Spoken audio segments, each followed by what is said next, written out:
코 성형만큼이나 중요한 이물질 제거, 재건 제거 수술에 대해서 얘기해 볼까 합니다. 제거를 필요한 경우엔 염증이 발생한 이물감, 압박감이 지속이 되는 고형물 자체가 휘어진 고형물이 돌출된 경우, 피부에 손상이 의심되는 구축 현상이 의심되는 고형물에 대한 불안감이 지속되는 수술 이후에 바뀐 이미지에 적응을 못 하시는 경우도 있습니다.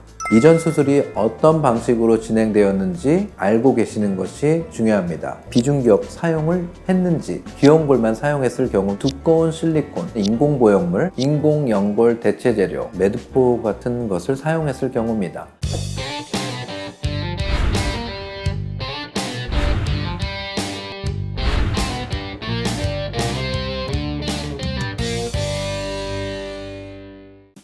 안녕하세요. 웨이브 의원 진상균 원장입니다. 코성형, 기능 코성형, 많은 분들이 관심을 가지고 수술을 하고 있습니다. 수술 사례가 증가하는 만큼 부작용을 경험하는 사례 또한 늘어나고 있습니다. 화려하고 오똑한 모양을 만들기 위해 연골 대체제, 실리콘 등을 사용할 경우 인공 보형물로 인해서 부작용이 발생하였다면 이들을 제거해 주는 것이 중요합니다. 만약 제거하지 않고 방치한다면 피부가 수축되고 단단해지고 외형적인 변화까지 동반하는 구축 현상이 발생할 수 있습니다. 때문에 가능한 조기에 제거해 주는 것이 필요합니다. 많이 궁금해하세요.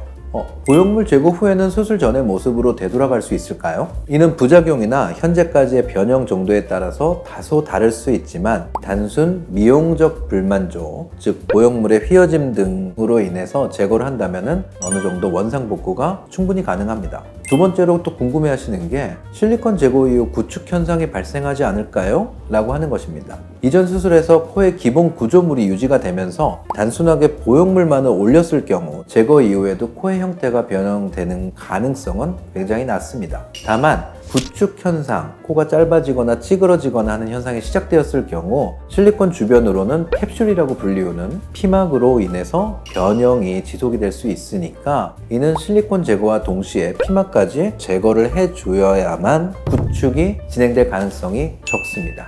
즉 단순히 실리콘만 제거하면 안 되는 경우이죠. 세 번째로는 제거 수술 이후에 코의 변형이 될까요? 정상적으로 다시 회복될까요? 라는 비슷한 얘기인데 보형물 제거 이후 첫 수술과 비슷하게 피부하고 연조직이 안정화 생착되는 기간은 2에서 4개월, 평균적으로 3개월 정도 필요합니다. 이 시기에는 다소 전체적으로 약간 좀 조여오는 듯해요 라는 느낌이 있을 수 있습니다. 결과적으로는 시기가 좀 중요합니다. 그 다음 보형물 제거 시기는 언제가 좋을까요? 라고 하는 대답엔 급성으로 부작용, 즉 염증 등이 올 경우에는 3주 이내에도 시행될 수가 있습니다. 혹은 6개월 이후에 진행할 수 있습니다. 이 중간의 시기에는 염증 반응이 발생하였을 경우에 시기는 중요하지 않지만요. 보형물 제거 후 소독 세척을 동시에 하여야만 추가적인 변형을 막는 구제적인 제거 수술을 시행할 수 있습니다.